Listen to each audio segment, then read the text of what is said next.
pe le fundu ezalaki yangai ya komona bino bo panzani ebele na mokili ndenge bo palangani mokili mobimba ba bino o bozana Angleterre ba bino o bozana Belgique ba bino bozana France ba o bino bozana Irlande ba o bozana Suisse et c'est vraiment ezalaki yangai ya koyeli susu na face na bino poto kabula makanisi ndenge to mesana na série ya ba émission na biso ya développement ndenge to fungolaki brèche wana to ba to okende nango tina suka to lakisaki bino culture maraîchère où il y a la potager, bandunda et consort, la bino yango na spécialiste. Et les lots ils sont sous zongi parce que les téléspectateurs ont un problème moko. Ils ont que les lots ont un posé à développement. Et tu dis que développement il faut pas tout balia. Développement et les caca nanzela ba tout faut balia.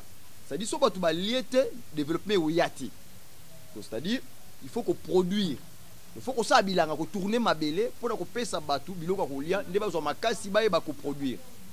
Mais lelo oyo production est bien mais ils ont un mécanisme parce que ba ça la bilanga n'importe comment ou n'importe quoi ti. Ils ont un mécanisme o ba chaka pour na ça bilanga pour na zo production malam. Mais lelo oyo to ça un problème moko ezali na biloko oyo to benga ba engrais. To ça na ba engrais organique. Oye utaka ba nyama ba fiante et consort ba matite et consort tout ça na ba engrais chimique oyo ezaka pirement chimique ne toujours comme nango engrais chimique mais lelo oyo bilanga po ezo rendement bilanga po production ezala assuré il faut qu'on appliquer ba intrant wana ba engrais chimique wana mais nega question toujours autour dans lelo l'autre fois tout qui spécialiste na biso par rapport ya ba intrant par rapport à ba engrais wana ameka mo ko lobela biso mwanda mais lelo peut-être okota na mozindo na yango poto yeba ya solo tozana posa biloko olia ya solo tozana posa production ya solo tozana posa ya réussite ya réussite na kati ya ba bilanga na tout ça là est-ce que il faut le quoi tozana posa ya production le quoi tozana posa ya réussite tocha biloko oyo na sima na ngo pesa biso kokoso na nzoto tozana spécialiste na biso ndega bozali komona oyo bosi bo message na yebo yebi malamu azali spécialiste en agriculture ingénieur Xeno Luala oyo azali consultant surtout technicien na biso oyo asunga ka biso na makamu oyo etali bongo agriculture na pesi na mbote ndeko Xeno mbote na merci monsieur le journaliste mbote na yo boyi na ndaku tozali malamu na ngolo nzambe libota kimia eza kimia OK nandeko oyo sans plus tarder to rekota na vif ya sujet na biso pona koyeba lelo ba entra otobenga ba engrais chimique oyo yango ne ezo simba bilanga parce que osa bilanga moko te sans engrais chimique ça lelo oyo ndeko Xeno na entrée du jeu mbala moko mais quand on ko expliquer biso to bana na ba avantage nini ba engrais chimique wana et pesa kana ba producteur to na ba agriculteur. Merci ndeko journaliste soko tali très bien engrais chimique engrais d'abord ndenge ezali engrais ezali eloko oyo eleisaka mabele eleisi mabele eleisi pe nzete mais ce côté est très bien engrais lelo yo tozali na engrais chimique mais na tango ya kala soko kena ba mboka bayebi engrais te engrais wana ezate soko lobi engrais bakomona on dirait que ozali boma mais aona kisasa na ba ville tozali na engrais chimique ndeko journaliste eza pasi pourquoi parce que santé ya mutu basakana nango te mais ce que totali très bien na monde ya lelo santé ya mutu ezali moins considéré na ndenge que bazo créer biso ba engrais o ezalaka te ce que totali bien engrais ezali lolenge mibale engrais organique na engrais chimique. Voilà. Engrais organique ezali oyo ozo utiliser matiti otiena mabele matiti wana epoli ebongisi mabele na lobi bien ebongisi mabele. Ben ingénieur par exemple wana ozo parce que na ebité tous au programme ba agriculture ça ba dimension moko industrielle. Par exemple to ba 5 hectares, 2 hectares, 3 hectares matiti ngo otiena 3 hectares uzango. C'est ça difficulté. Il y a un recours parce que c'est plus facile, c'est plus pragmatique.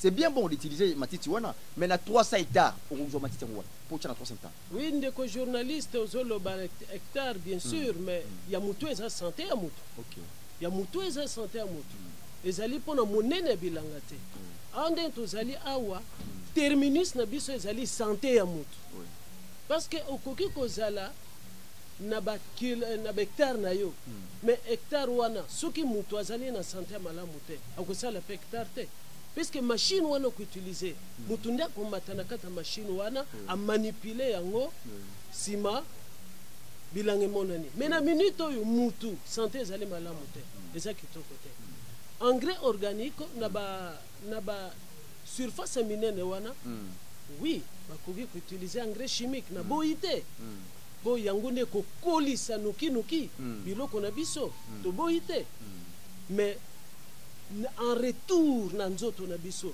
ekotikela biso nini mais ekotikela biso maladie engrais chimique ezali koboma d'abord bacellule na biso ya nzoto donc azoboma kaka mabele te mais azoboma mpe bacellule ya nzoto ezokoboma bacellule ya nzoto ezoboma mpe mabele lokola nde outi koloba donc mabele soki bazokoutilize baengrais chimique ebele mabele wana ekokufa ezoboma mabele 2 ezoboma nzoto parce que na kati ya nzoto soki otali bacellule ezokokufa ezoprovoke bamaladie ebele ntango mosusu ezoprovoke mpe badiarrhée badéshydratation ya mai ndeko journaliste soki otali très bien na mboka bazongisaka bato bamai te parce que bazokoutilize baengrais oyo nzambe asala ezali baengrais organique mais soki totali awa na biso na baville na ndenge olobi agriculture ya baterrain minene wana awa soki otali bamai ezosila biso na nzoto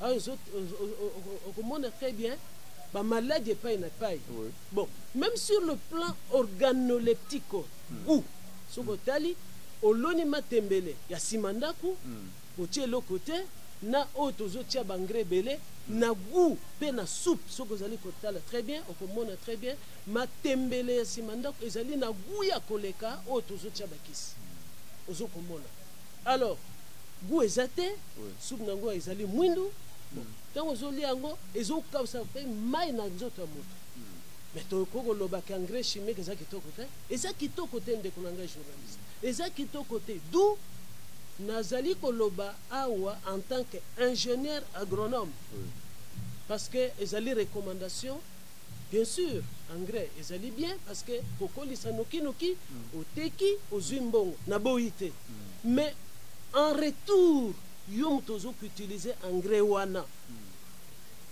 terminus ezali nzoto ya moto est-ce que ozali na souci ya nzoto ya moto c'est ça le grand problème parce que quand ntango ozosala eloko il faut kozala na souci ya nzoto ya moto nde tozali awa d'abord ezali souci ya nzoto ya moto parce que toloba eloko wana parce que eza mpe baparticulier te bakomanda yango to baimportaka yango c'est plus sur l'état congolais na service na ya bafertilisant wana bafertilisation wana ou service mo eza département mo eza na ministère de l'agriculture bango nde baimportaka baintrant wana siko tak bozala masolo na bino entre bino batechnicien siko comment est-ce que eloko oyo eza toxique na santé mais vous continuez quand même ko importer yango et puis fabriquer vous continuez toujours ko sala yango et toujours continuer ko appliquer na mabele et puis par après au moins que ça démarche moko 2 poids 2 mesures bino bozo ko importer yango bino bozo pekisa yango bino bozo fabriquer yango bino bozo pekisa yango siko na place wana ndeko journaliste merci mingi na ba mituna na yo ezali ko dépendre na biso te mais ezali ko dépendre d'abord na ba o baso diriger biso voilà fallait d'abord gouvernement na biso ko encadrer ingénieur agronome oyo ba ko travailler na ba maraîcher parce que ba pesa bango cours ba ko encadrer bango malamu ndenge ni ba ko utiliser engrais wana mais malheureusement tala kamboka na biso vraiment eza pasi encadrement eza te ba maraîcher il faut vivre bazo ko utiliser ba engrais wana na lolenge na bango et yango nezozongisela biso na ndenge ya mabe parce que normalement il faut canalisation ezala entre bo bazokamba biso na bagronome et na bamaraîcher ozomona soki encadrement malamu ezali bayebisi bango inconvénient ya bakisi wana c'est-à-dire les engrais chimiques bakosalela yango te mais on dit que le peuple est moins informé. Le peuple maraîcher a évité.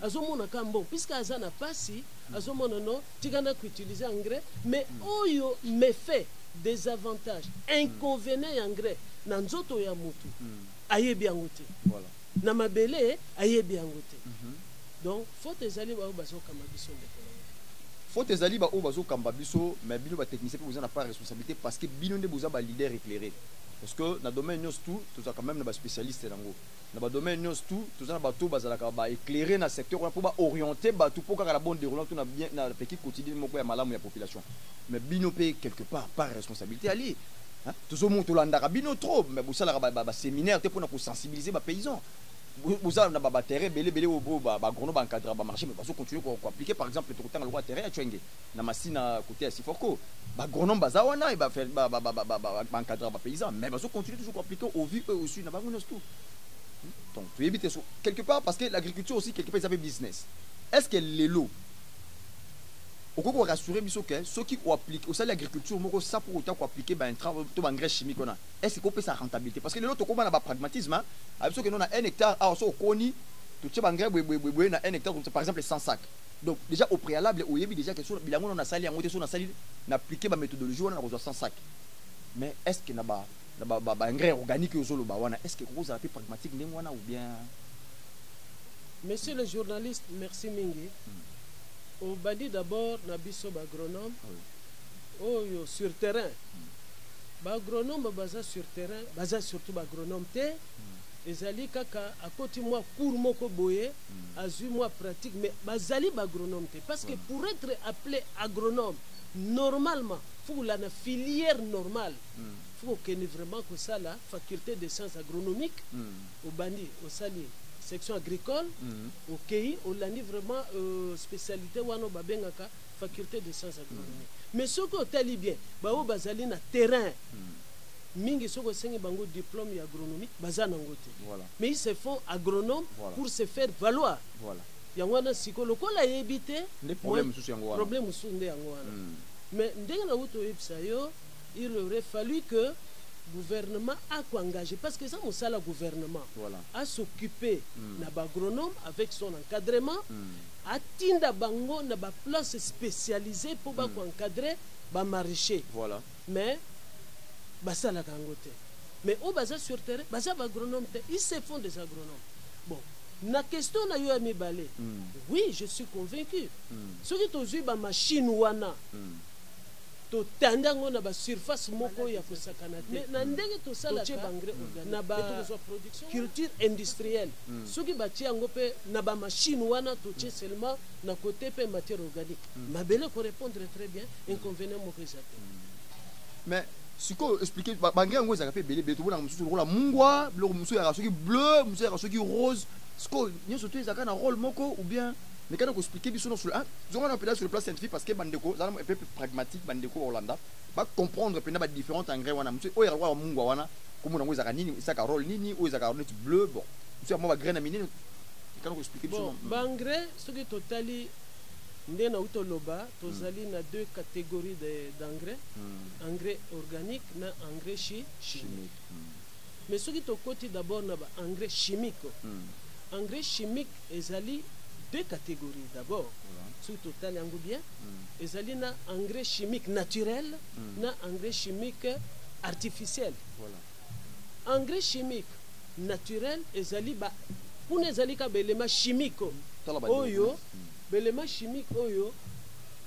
lokola na ba mine lokola ba mine ba ke kozo ba belema chimique et ba kenango ko sala ngo na kati ya usine ba laboratoire pour que ba memi yango mais ewuti na kati ba mine ewuti na kati ba carrière wana ezali ba engrais chimique na parce que matière wana ewuti na kati ya mabele wana ezali engrais chimique naturel mais artificiel ezali o ewuti na chimie pure c'est-à-dire o penza ba fabriquer à partir de l'usine bango ba fabriquer yango ba fabriquer penza yango ozomona wana ezali engrais chimique artificiel artificiel parce que mutunde a fabriqué voilà. Maintenant ce qui totali na ba engrais chimique il y a trois catégories des engrais simple engrais composé et engrais complet nyonso eza ndenge moko te ce qui totali na engrais simple ezali kan élément moko azopesa na mabele soki tozwi par exemple engrais simple toza na engrais azoté azopesa kaka azote pamba na mabele so azote na mabele rôle na ezaka nini azote Oui. asala mosali pour la plante azote oui rôle ya azote c'est parce que kokolisa matiti ah donc fleur eza na croissance matiti efongwama ozomona na mabele oyo oyo yango ezali vraiment mutuya matiti soki azote ezali en tout cas omoni bakasa ekozala mine rôle ya engrais ok yango wana ok oui tu continues tozali mpe na engrais phosphaté ezopesa phosphate toza mpe na engrais calcique engrais calcique wana ezopesa chaud bashaud ebele kuna eza nde calcium ndeko parce que calcium eza eloko mutuya voilà calcium eza eloko mutuya même na nzoto ya motu calcium yango nde epesaka makasi na mikuwa epesaka makasi na mikuwa alors soki tozali mpe na engrais composé engrais composé c'est-à-dire un mélange ya baéléments minéraux ebele voilà ozo comprendre tozali na azote na kati tozali na nitrate na kati tozali na phosphate na kati mais il y a aussi ya suka ezali engrais complet oyo ezali na 3 éléments voilà c'est-à-dire tozali azote tozali na phosphate tozali mpe na potassium oyo tobengaka NPK wana eza vraiment engrais complet engrais complet mais oyo tomonaka awa ezali urée batekela biso eza urée tozali mpe na nino na ammoniac mpe wana mpe baengrais oyo tozwa oui baterme yango yango wana baire baammoniac so yango rôle nini ezwana yango mpe epesaka NPK ou bien ndeni bon ozomona mosusu ezopesa azote mosusu ezopesa phosphate mosusu ezopesa potassium na kati ya mabele c'est-à-dire mabele mpo ezala bien il faut ezala na azote ezala na phosphate eza mpe na potassium eza bongo siko baengrais wana oyo batia baire wana epesaka soit azote mais epesi belema mosusu te bon soki ozwi azote ekopesaka engrais azoté ekopesa kaka azote soki ozwi engrais phosphaté ekopesa kaka phosphate soki ozwi engrais potassique par exemple ekopesa kaka potassium mais est-ce qu'un bon sol il faut la composer comment un bon sol par rapport à l'élément comment ou tout en nutritif nutriments ya mabele ou tout en un bon sol et que ça composer dans combien d'éléments un bon sol normalement faut ezala na azote faut ezala na potassium faut ezala na nyonso c'est-à-dire potassium azote calcium et tozali mpe na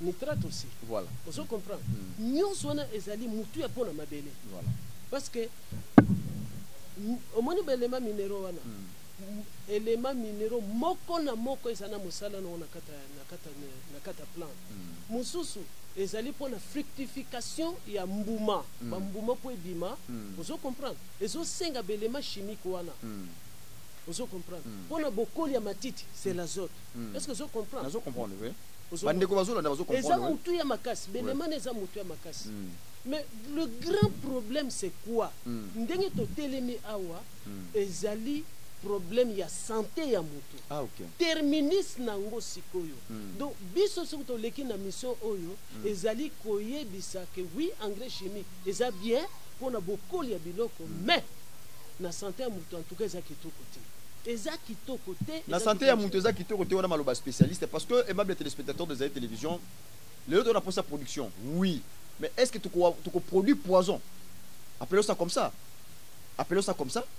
parce que tout ça dans nzala faut to ko na biloko mbang tolia il faut to ça la biloko mbang eko causer biso préjudice na santé na biso je dis non yango il faut to ça la musala na ba norme c'est bien bon le lot fongoli be mission de développement bandeko ba panzana mo climat le bazo se bousculer na France na Belgique et ainsi par-ci par-là pour pas ko ça l'agriculture mais on va ça l'agriculture comment pas n'importe quelle agriculture on peut sa population pas n'importe quel biloko olia il faut ça biloko moko propre ndeti na lelo ya émission ya lelo toujours la plus engrais chimique on va tirer dans mabele parce que mabele eza maternité et ya mbaka production ceux qui mabele wana eza malamu te ça dit tozala biso pe production ya malamu te mais il y a moyen spécialiste ndenge azo ko expliquer biso que to tchana no ba engrais chimique wana to benga communément mpandi to benga kosala ba engrais organique ba matiti eza ebele il y a des moyens autres ko sala nango pe tout ça les musala dans de très bonnes conditions OK technicien za ko insister plus c'est terminus ya production sona bo c'est l'homme eza mutu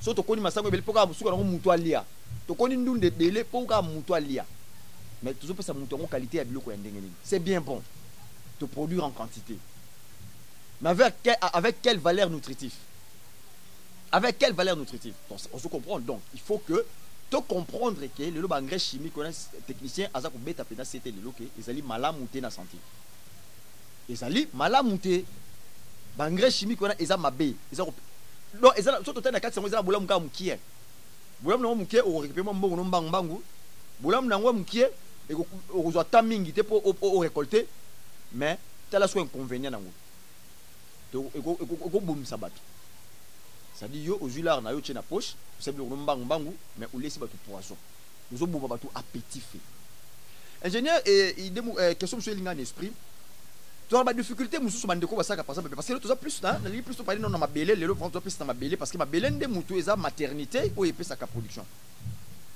bon mususu na na ba non tu par exemple na ba ferme to na ba mboka basali bilanga na zamba oyo par exemple 1 hectare basali ki bilanga saison oyo basali deuxième saison troisième saison batiki est-ce que l'élément wana ya mabele et si la ka ou bien elembaka ou bien ça se passe comment parce que tout le monde a oh non tout tient aux jachères hein tout tient aux jachères expliquez-moi sur la place parce que et puis ça moi l'élément mabele si la ka les grands ndenge monsieur le journaliste Monique bato mboka bazama yele oui akati bilanga omoni na kati ya zamba na tango zamba ezali complet bakati tango zonyata mabele on komona on dirait ça éponge voilà c'est-à-dire matiti ekweyaka ezoko esangisi na mabele epesi lokola éponge voilà mais ça fumier ya makasi hein ça fumier ya makasi na première récolte ekopesa très bien na deuxième récolte pe ekopesa très bien mais tala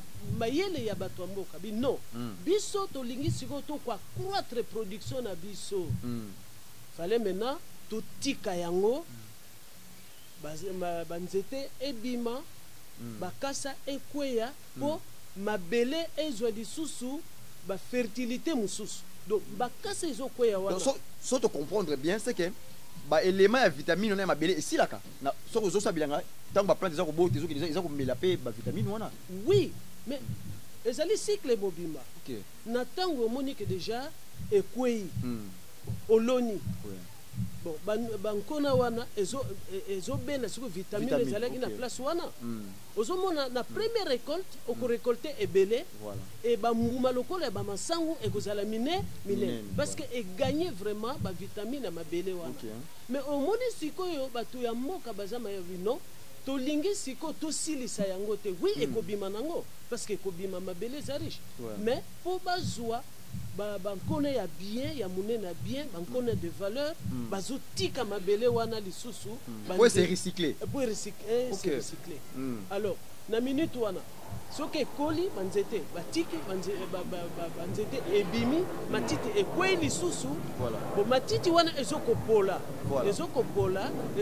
na kati ya matiti wana j'insiste matiti wana ezali pena ba élément chimique voilà tozali na bazote tozali pe na tango ekwei ezofertilize mabele oloni baracine ezoko récupérer sikoyo ba éléments minéraux oyo eza na kati ya mabele mpo na croissance na yango eloko elinga question sur un esprit boni immeuble téléspectateur toujours qu'il rompe à bateau rompier parce que c'est pas tous les jours que tu sois ingénieur il est tellement occupé tellement sollicité tellement préoccupé donc so to zuye to profitaka à bateau rompi ba question tout ça ngo poser na to dégager to so cadre c'est moi limite parce que c'est pas du temps chaque jour to so cahier il est vraiment très difficile très rare maintenant to zuye to profitaka vraiment to me ka poser ba question plus pour to kende le ingénieur mécanique expliquer so to ngona ba biso ba sala na to zo ba engrais organique wana par exemple le compost to moni ba ça ba matiti o e politi ba tchena bilanga mais au moni azusu ba fiante susu abaxi mécanique ko pesa so ba précision compost apesa ka ba élément nini et puis fiante wana ya ba soso ba epesa ka élément nini parce que to mona mutachema matiti achi susu na fiante nyonso wana ezalaka bacatégorie ya bafumure organique. Oui. Parce que na fumure organique tozali d'abord na bapurin, Oui. tozali na baengrais vert, Oui. hein? Purin, c'est-à-dire Purin, c'est-à-dire soki ozwi ndenge tozalaka nye par exemple ya nyama otie na kati ya mai Voilà. epoli mpenza na mai ekomi vraiment liquide. Voilà. Okomi Asperger na- yango voilà. na likolo ya baplaque bande. Ah. Bon, les engrais verts ezali bamatiti oyo Voilà. oloni tout ça ezokokweya bamatiti wana nyonso ezofeta. Voilà. Mais ya mpe compost compost ezali nde matiti mutu ye moko mpe à garder quelque part à garder quelque part abwaki nyonso oyo ya matiti pendant un certain temps. Voilà. Asali par exemple moi lupangu moko boye soki tolobi par exemple na côté ya ndaku banyonso ya cuisine salite ya cuisine bamatiti nyonso andunda asalaka bon azokobwaka mais entre temps mbula mpe ntango azokobeta ezokopolisa biloko wana. Voilà. Parce que tosala mpe bajardin na nsima ndako. Oui, oui. Alors ezali garde mutu ye moko azokofabrike sikoyo compost wana compost eza fabriqué par mutu ye moko azwi yango sikoyo ake kotia sikoyo na likolo ya bilanga na ye. Voilà. Atie mwa lupangu moko boye bamatiti ya manga abwaki na kati nyonso ya cuisine oyo tokataka bandunda wana atie na kati mais entre temps bamai mpe ya bafufu tolambaka wana oyo bamama basalaka sokoli nzungu na ye esili bamai wana azobwakaka na nani wana mpo kofavorize pourriture ya bakasa wana. Mais soki epoli arécupere yango ake kobwaka sikoyo na jardin na ye wana eza compost. Mais ngai nazokoyeba biso finalité nyonso soki otali nyonso eza matiti. Donc fumure organique ezokojouer kaka na matiti nyonso matiti c'est-à-dire na kati ya matiti belema minéraux ezali mpona bokolo ya banzete. Donc en fait matiti ezali fertilisant moko complet makasi. Aimable téléspectateurs nakanisi to comprendre bino bozolanda vraiment lelo nalingaki ezala émission moko plus pragmatique émission moko pédagogique de façon que toyekolaka ta boye parce que ba TV monsieur komonaka musique ekoma nango théâtre ekoma nango ba série mais biso tolobi na Zaïre télévision toteyaka na biso ta bato na angle ya développement nde na bokasi ya papa Jean-Marie Tobandi et puis na lingomba oyo ya Aspeco association des aspergeurs du Congo yango toza kopesaka bino ba émission ya boye pour comprendre parce que ebele bozana ba ambition ebele ya kosala ba agriculture mais il faut quand même oza na notion au préalable ata oza di domaine te moi idée ezalaka déjà ba émission oyo za ba émission moko za kosunga makasi déjà tango zoki nosala biton déjà l'émission monsieur allait auto marteler technicien a signé pas persister pas signer que ba engrais chimique wana eza bien ti déjà tango zo lingo lancer o se lancer na kati ya secteur oyo ya agriculture il faut mettre ça de côté déjà mais il faut déjà exclure l'hypothèse wana ba engrais chimique wana tout le méthodologie mususu parce que d'après technicien alobi que finalité terminer c'est ça ka mutu toujours le production pour laisser ça bateau mais to ko laisser bateau quand même poisson té faut te laisser bateau biloko oyo et ko sunga bango pe ko batela bango. Et puis aimable téléspectateurs toi qui na deuxième sujet na biso premier sujet vous avez plus bangre wana si technicien a vraiment temps à expliquer biso on t'a surtout comprendre très bien ce qui ko glisser momoko par rapport à conclure ce premier sujet na biso ya bangre et sur ça ko baksa par rapport à tam sur opportunité. Oui, nakosenga kaka na téléspectateur vraiment beaucoup utiliser bangre chimique te parce que ne tout loba ezali ko boma ezali ko construire te par rapport na ba engrais organique soko tali très bien moto aza na mboka santé neza kitoko bazongisa ke maite abi kutu kombo ya engrais chimique wana te ozomona bazongisaka bango mai difficilement. Pourquoi? Parce que bazolia biloko eza naturel, les naturels construits ezotonga nzoto mais chimie nde ezokudétruire. Nakorecommande en tant qu'ingénieur agronome ya Aspeco nazokoévoluer na structure Aspeco, chef de département ya agriculture. Vraiment conseil na ngai nini esila mais soki oza na souci te okoteka yango mbangu mais yo moko koliango te ozoboma siko bandeko na eza kitoko te. Voilà, merci aimable téléspectateurs nakanisi vraiment technicien na biso a pesi conseil moko ya bien parce que na Aspeco plus eza développement et puis développement moko protecteur Pourquoi développement protecteur? Parce que tu lui offrir batu biloko o eza confortable, o eza elongo bani, o eza normal. O lelo campagne mo zo à niveau international consommer bio. Donc biso na speko to bandi. Tout ce qui est te ezaka apanage ya Occident. Biso pe na speko to bandi. Déjà nous nous l'accès qui bino na bémission les cas qui ingénieur. Ba sala ngona ba compost, ba sala ngona ba compost, ba sala ngona organique na. Ba nia ba soso, ba nini ba tabac, ba nini ba matiti wana. Ngamu les gars qui na terrain na mona kiango. Donc na terrain wana ndundo l'accès na milai minene wana ata graine engrais chimique quotité. Ba matiti, ba compost wana nini wana. Voilà déjà ba tozo pe sa go, ceux qui vous soutenir lisusu boye so s'associer lisusu. Il est possible tout ça va congolais biloko moko ya bien. Et puis la deuxième partie na biso émission aimable téléspectateurs, ils ont un problème moko oyo lelo ba semence sélectionnée. Kala na bamboka ezalaka batu soki akoni masangu na ye ba récolter azui mois parti ekotika la wana ndambu abombi po akona ngona saison prochaine.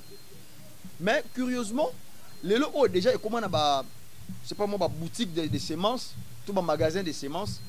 Déjà aujourd'hui so que moi ni semence na biso ya mbwengi par exemple soki au loni yango na 1 hectare ou ça fait 50 sacs. Déjà vous êtes préalable. Yango to ko tuna na pe lisusu. Le lot déjà que engrais chimique on a parce qu'on ne saura pas votre humble serviteur na ko ya te na ba sentiment na ngato ba idée na que non engrais chimique ça mabe. Je fais parler un technicien qui a 2 pieds sur terre na kata secteur yango. Ou azo maîtriser ce faire wana. Moi je suis que journaliste, je posais que des questions juste pour permettre ce technicien à expliquer en profondeur. Tu comprendre. C'est la méthodologie que moi j'applique. Moi je ne saurais pas vous dire des choses où nous avons maîtrisé. Non, je ne saurais pas le faire. C'est la raison pour laquelle de temps en temps, malgré ça c'est difficile, mais surtout juillet tu profites à il y a quoi ça bino. Et puis je n'ai pas le sémence sélectionnée. Mais quand on expliquer du son nom. Bah sémence sélectionnée on a nous expliquer ils ont ni nous avons sémence sélectionnée, ils ont ni. Bon, bah ben en gros bah semences améliorées, hein. Ouais.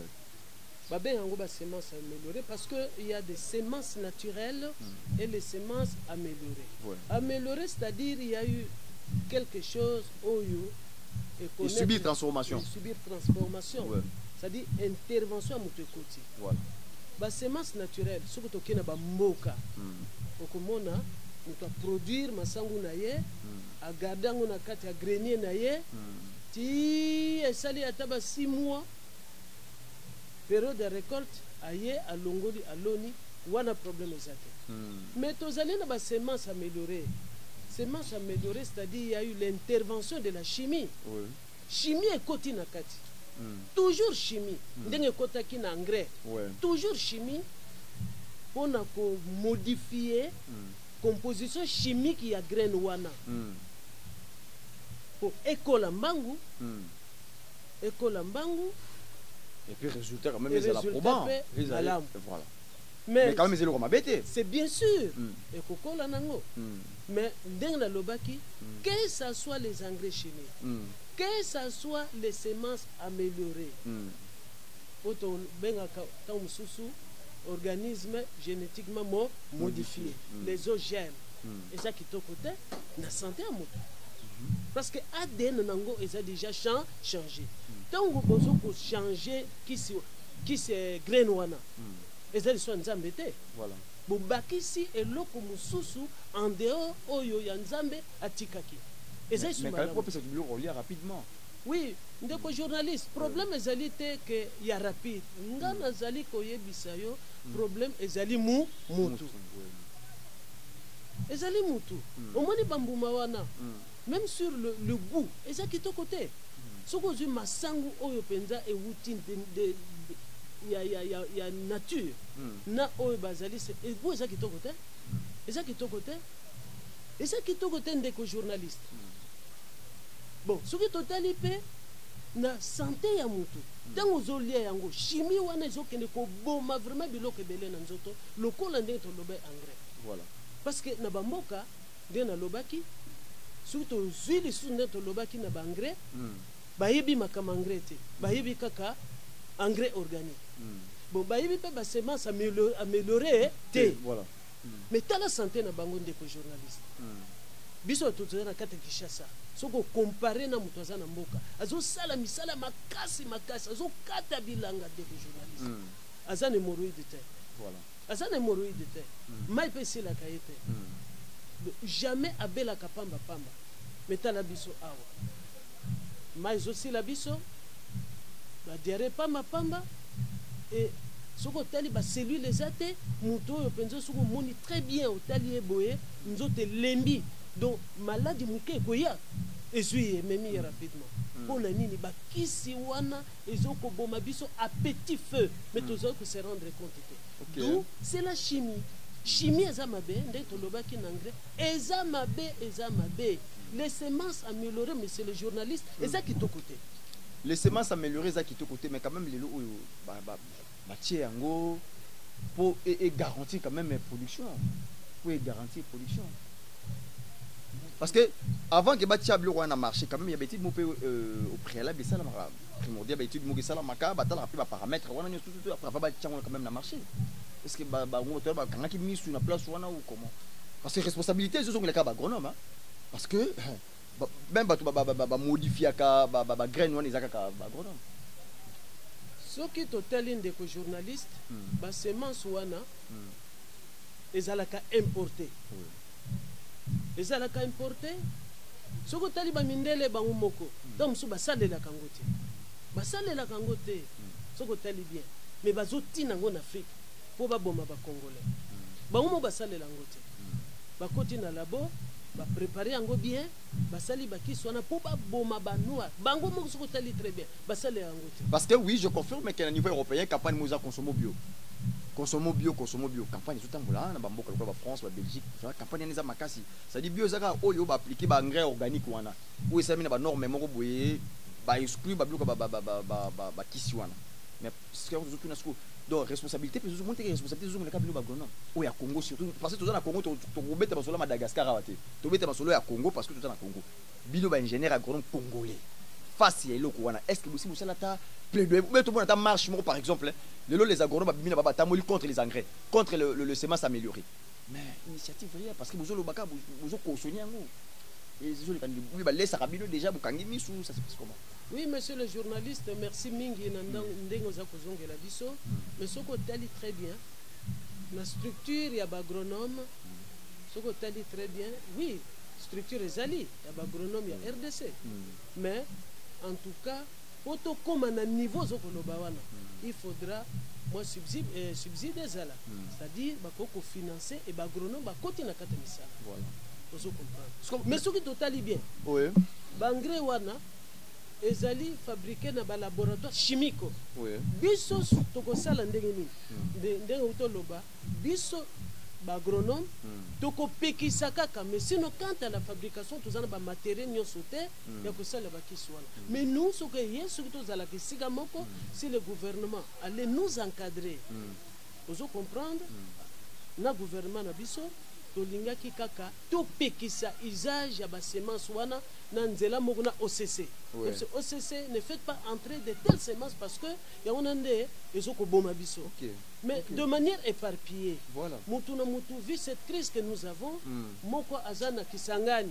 mususu azana na Lubumbashi voilà nous ne sommes pas unis voilà c'est difficile de faire une force d'accord c'est difficile de faire une force parce que mutu na mutu azokuluka lolenge ni na koko vivre ozo comprendre mais sinon bakisi wana biso na niveau na biso bagronome ezali kaka interdire et demander mais si on interdit aussi bien évidemment besoin qu'on interdit mais tant qu'on interdit mutu ko boire papier awate la poubelle les à côté mais sauf si ka mutu ko boire papier awate il y a pas une poubelle à côté monter qu'il y aura du casse mais justement moni tant qu'on interdire bango vous proposer sur oni tokoyebsa bango kaka beaucoup utiliser ba semence locale bah semence locale et risque à makasi ou ya kusala 1 hectare bozu sac moko omoni na kati ya agriculture surtout na maraîchage soko tali bien na biso na maraîchage oloni par exemple à plate-bande ebele et cause à la 4 plate ou 3 plate-bande outiki seulement pour le semences tozo par exemple amarante bandunda wana ouais bite kutu et koli omoni koli sali zamba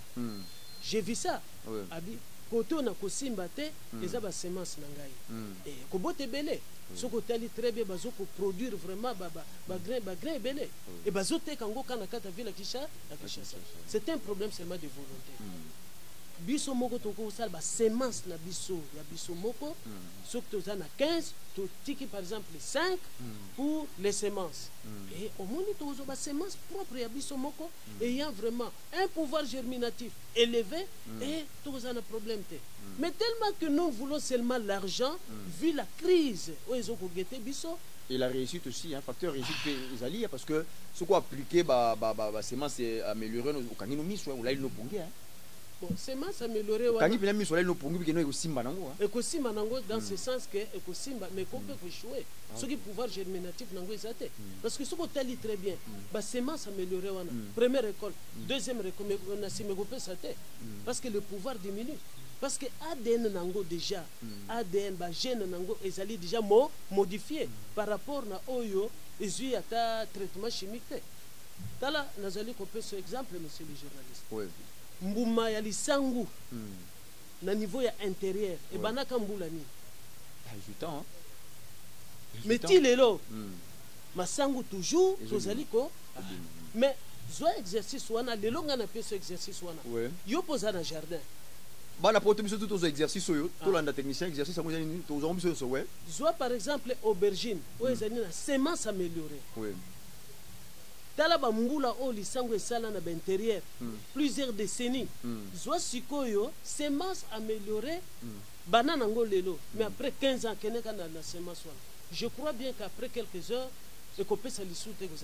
parce que là je confirme parce que l'autre fois vers des années 97 tout ça qui na bambanda kaona d'Équateur je suis encore étudiant ezaki na masango pa mayaka nango zobengo masango ba rwandais pa mutayaka nango ezaki ba graine pena minene bwe bazako kabula ba réfugiés rwandais ou bazala ki wana et puis par après ba paysans bazoka pe ba graine na ba ko mais simbarata et ba masango mikini qu'est-ce qu'ils avaient fait et ça là qui n'est ni que non ba graine ezaki minene mais taba ko nongo ma belé ezaki mabe ou bien graine nango ezaki comment mais non parce que biso to le barna biologie a gène gène nango ku feza déjà modifié les yeux déjà et lo que wuti libanda OK c'est-à-dire et bomi yango durée de vie nango ça soit éternellement te ba graine na mboka wana ezala lokola semence améliorée mais mbele na mboka ba kufi vraiment mais ce qui est naturel reste naturel.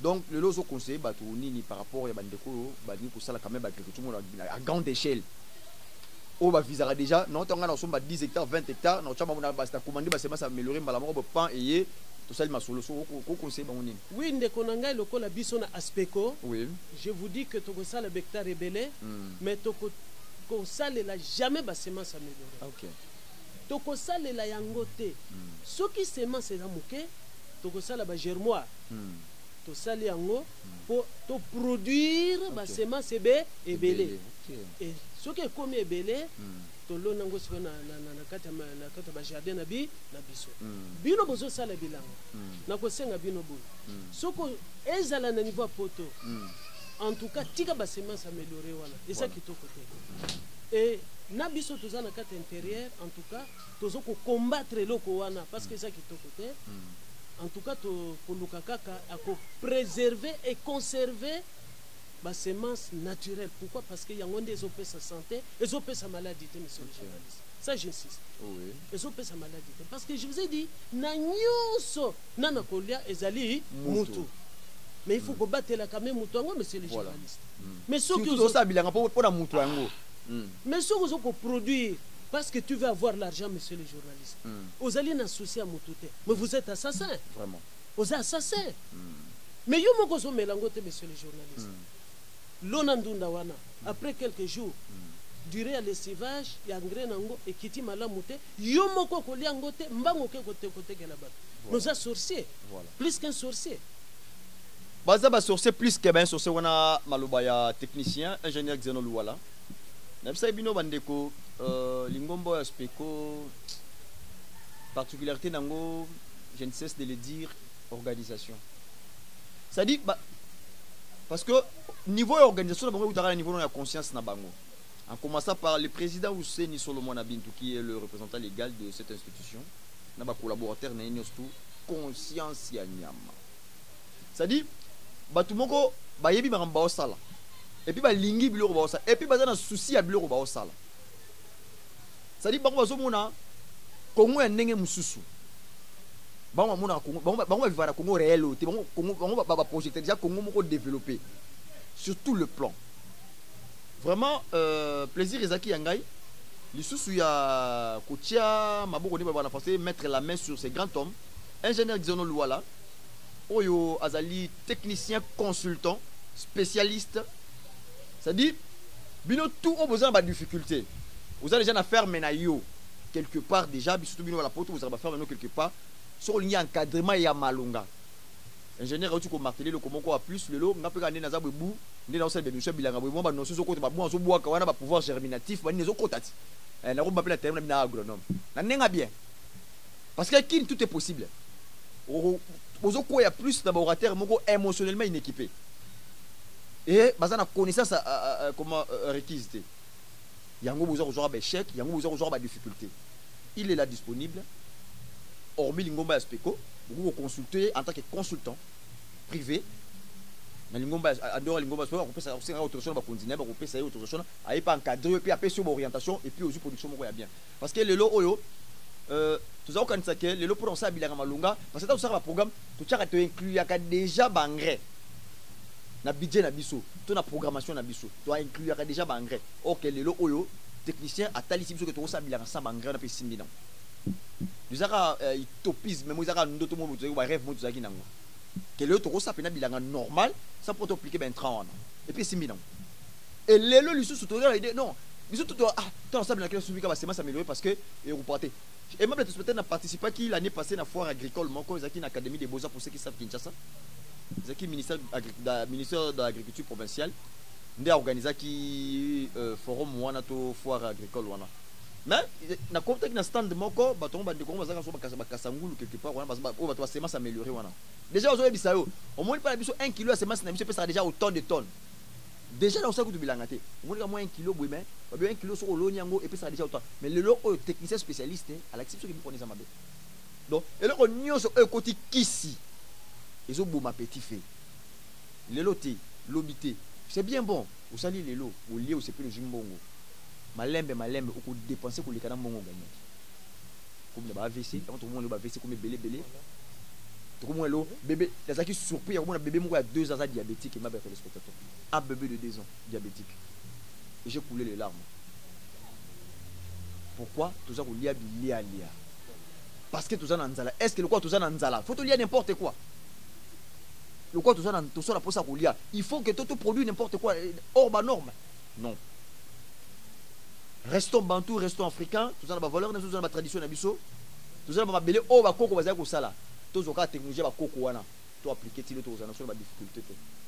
Ba koko bazali ko ba 100 ans. Le lo o pour mon tout ba 80 ans na te ko ba difficile. 60 ans pour mon koko déjà. Surtout dans la ville, dans la grande ville. Au moins on 60 ans pour ndira ça ba 90 ans. Donc qui s'est rongé biso jusqu'à la moelle le pignon. Toujours oui batté.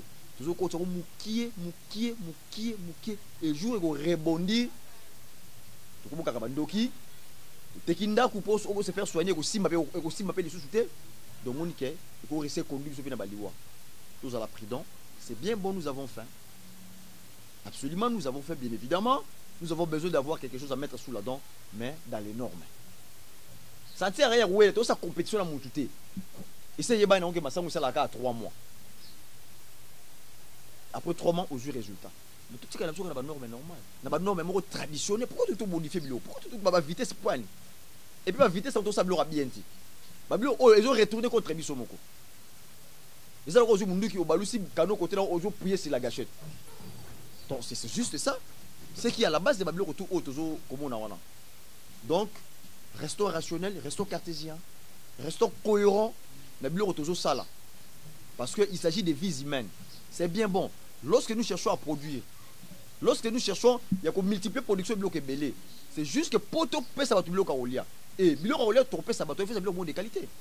La qualité le lot plaisir zaki yanga toujours ingénieur tout le plus le lot surtout dans ça la synthèse tout le plus engrais chimique wana ou ils a ma B dans un confinement avec persistance ils a ma B makasi et bomaka et puis tout le ba semence améliorée wana ils appellent ma B makasi ils a connu en santé. Ici, prochainement, ceux qui nous ont battu sur les yeux sous ingénieurs, tu regardes le bel sous l'élevage de volaille, l'élevage volaille. Parce que aimable espèce à 45 jours à peser 2 kilos. Soso il y a 45 jours. Bah téti le sali 45 jours poids 20 2 kilos. Donc le cas sous ingénieur ce que nous avons compris c'est sur ma coquille puis juste temps à joyer. Donc sur la sous bablo quoi. Parce que le lot toujours comprendre sur le communauté bio comme écouter il faut te dénoncer en que population a la informer. Notre rôle c'est informer la population. Tout ça n'a pas moyen de kangabilo quoi. Tout ça n'a moyen de pexabilo quoi. Mais du moins seule arme na biso est la pédagogie. C'est la méthode qu'on a adoptée, hein. Franchement, même les spectateurs. La méthode que nous avons adoptée, c'est juste la pédagogie. Ndeka baloba na église, ou azala matu ya koyoka, ayoka. Ou azala makasi ya kosalela, asalela. Plaisir ezaki yangai ya ko présenter bino sur émission ya lelo na technicien munene o yazali ingénieur Louala, ingénieur agronome. Un grand merci à la personne qui était derrière la caméra. Là, je vois cette fois-ci Gradine Dombassi. Caméraman a filmé Aizou. Il est derrière la caméra. Un grand merci à Awa Matala. Un grand merci à l'homme des 3B, que j'aime bien l'appeler comme ça, le patriarche de la presse engagée, Babi Baloukou Nabila. Le patriarche de la presse engagée, l'homme des 3B. Un grand merci à la reine de Tillermont, qui est autre que Maman Nassigno de l'autre côté de la Belgique, précisément à Tillermont. Un grand merci à Saleh Saïd de l'autre côté de la France. Un grand merci à Mariam Chika de l'autre côté de la France. Un grand merci à mon fils Farid que j'aime bien. Un grand merci à Oscar Ekoutou. Un grand merci à Maman Mathioué Régine que j'aime bien de l'autre côté de l'Issaïdé. Un grand merci à Kossi Munganga. Un grand merci à Jocelyne Ekoutou. Un grand merci à Berclet Ekoutou. Un grand merci à la grande famille Ekoutou. Donc aussi Sabino Sebo l'équipe est belé. Un grand merci à Dachouale Alodissa, autrement dit JTT.